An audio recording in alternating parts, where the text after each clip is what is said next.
سلام افغانستان، وقتت بخیر. دختر خانومی که میبینین هویتشون نه تصویری و نه هویتی نمیتونم فاش بکنم برای دلایل رسانه. از هرات تشریف آوردن، 2.5 سالش هست، به همراه پدرش اومده. مشکل هم نابیناست هم ناشنوا، مشکل تنفسی هم داره، توان خوردن چیزی رو هم نداره. باید با پیشکاری فقط شوربا و شیر رو تو طول روز بهش بدن.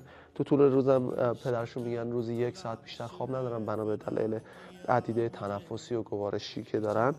تمامی مفاصلش قاسم میشه، عضلاتش کامل تحلیل رفته، فقط پوستش مونده و استخونهاش، تمامی مفصلهاش همین مشکل استخوانی رو داره. من تخصص تو این زمینه رو دارم، دستش اگه بتونی قاسم نشون بدی.